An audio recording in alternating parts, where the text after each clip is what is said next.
Hi everyone, I'm Jay and this is Vroom Vroom.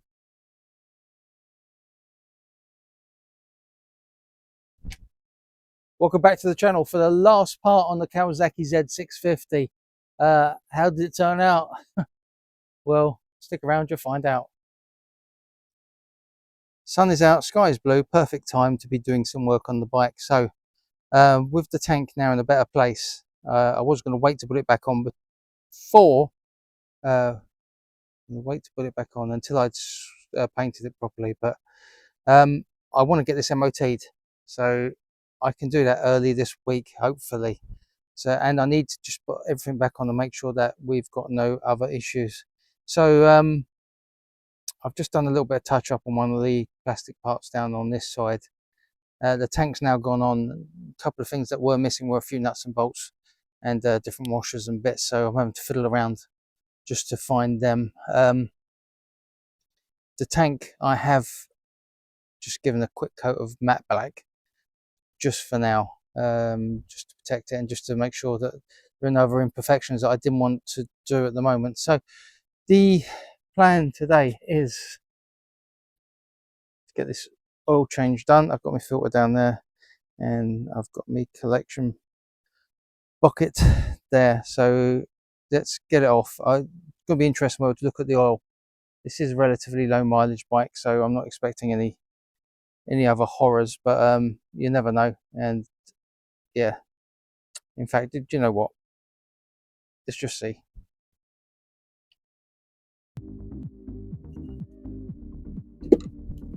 Rather a large sump plug as well. It's 17 mil.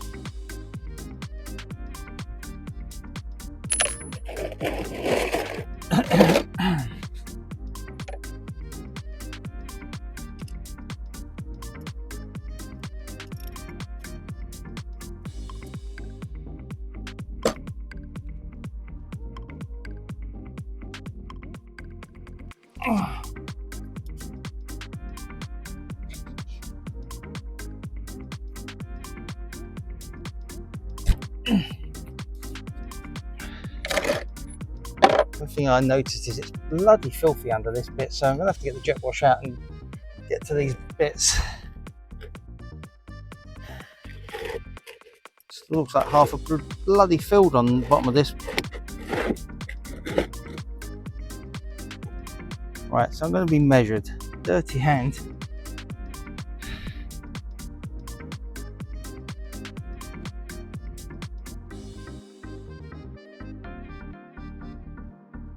See how bad this oil is.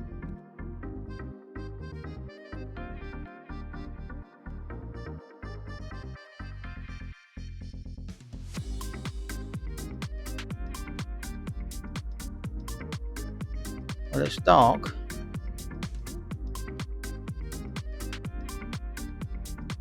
I would say it was due an oil change. Nothing on the plug.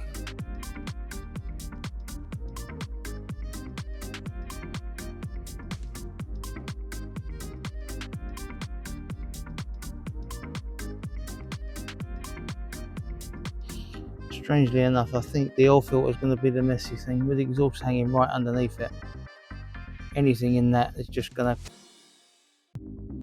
go everywhere.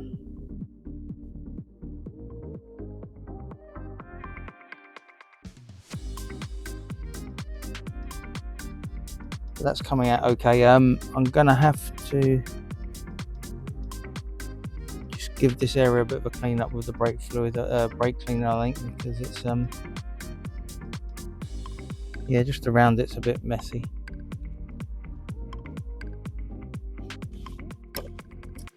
Right, we're down to a drip. I'm going to get a screwdriver just so I can scrape some of that crud off.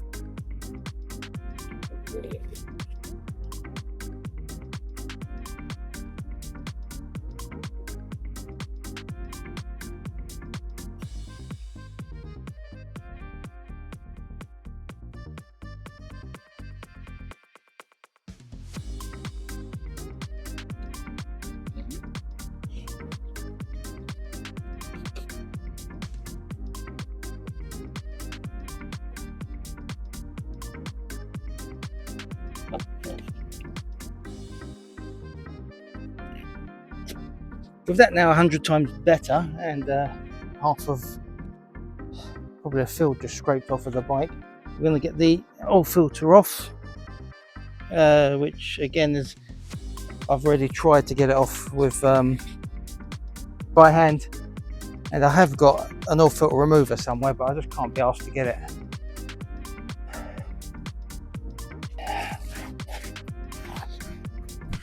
So we'll go old school.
Right, so I'm just going to let the excess oil just drip out on its own.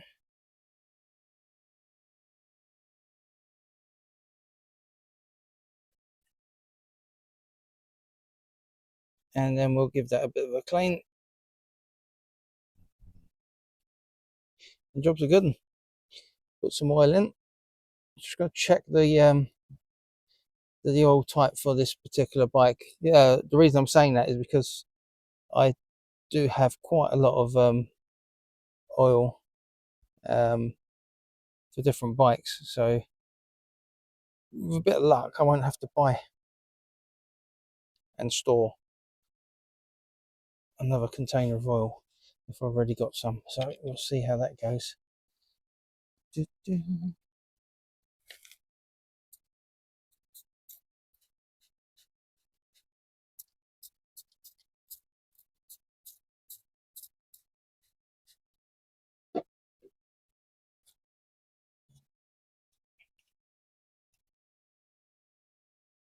This is just brake cleaner I'm spraying on here.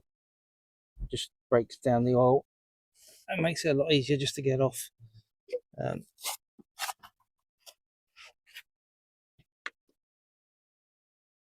And that's that. So yeah, let's go and look up the oil. Well, I've put it back together because I want to see what bits I was still outstanding, and this is the result. And the carbon fiber absolutely looks stunning. And it has highlighted what I need to do. The oil change is now done, the oil level is correct. I need a left-hand mirror. I need some kind of surround for the ignition. I'm not quite sure what that is. It must be a rubber one. I need some more fairing clips, and there was one other thing which has gone from me completely. So I reckon, because I've still got the other fairing on the other side, I reckon I am about half an hour away from riding this for the first time. So let's get it back together and see what happens. Oh, there's also an engine management light, but I'm not overly concerned about that. We'll get onto that in due course. There was one other thing I've forgotten. No, gone. Right, back in a mo. Right, I've just been beavering about with this, and it has got a engine management light. That's what the words I was looking for. And I've just looked it up, and it was code number 13, which is the air pressure sensor. So either because that's been disconnected, it just needs a couple of rides just to go off, or I've forgotten to put it back in at some point. I'm not fussed about taking this back apart again because I was very careful putting those panels on, and I've kind of made a mental note how to get them back off again without breaking anything, because this top one, and if you don't know and you just undo that and try and take it off, you are gonna snap the connectors each side. You don't do it like that. You have to take one of the side panels off first. If you don't, yeah, and there's always somebody who says you don't have to do it, but if you don't do that, then you risk breaking the tabs. Well, I'm just back from the MOT station and I'm pleased to say it's passed. So how has it turned out? Let's have a look. From what I described as worst bike ever, it's now miles away from that description. It's looking stunning. All of the parts that came from China were fantastic. I can't fault them at all. The front mud guard's been replaced. The handlebar guards have been repaired. The front screen has been replaced. The side pods replaced. The ignition surround has been replaced. The radiator side covers replaced. A oil and filter change has been done. It's running beautifully. The rear wheel replaced. And for what was a bike in a very, very tired state, it's now looking $1 million. What about the tank? I hear you say. Well, yeah, okay. I'm extremely busy at the moment, and so I have just repaired the tank, sprayed it in, blended it in as well as I can do, and it's looking fine. I'd say good, actually. I will tell, if I do sell this at some point in the future, then I will tell the person who buys it about it. But what are my plans for this bike? Well, let's run through the numbers and then I will tell you.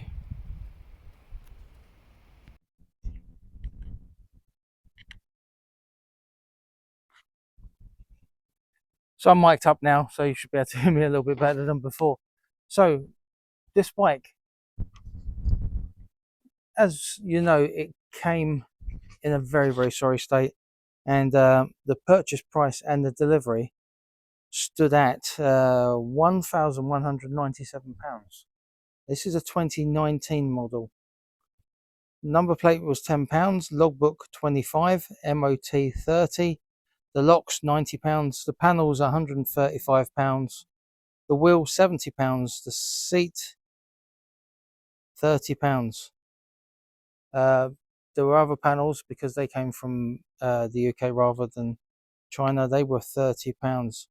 The brakes were a tenner. The oil filter £10. I already had some oil, so it didn't cost me any oil. The paint £25. The mirrors £16. That seems a bit cheap. That might be wrong. Oh, and the ignition cover, the round rubber bit that goes just around the ignition, was £15. So that gives me a total of £1,695 for this bike, and I'm going to keep it. I really, really like this bike. It's very, very light, and I think it's the perfect stable mate to my Triumph Speed Triple, and it's yeah, it's a very good commuter bike, and it's very, very nice to ride. So I'm going to keep it. But there is a question here, guys. How much do you think it's worth? Do you think the £1,695 was a bargain? or not. You see the retail value at about £1,700 if I was to sell it, remembering that it is Cat N, stolen recovered. Or is this a £3,000 bike? Let me know in the comments, and as normal, I'll try and reply to all of the comments that I get. And until next time, please like, share, subscribe. You know what to do. Until next time, ride safe, and I'll see you soon.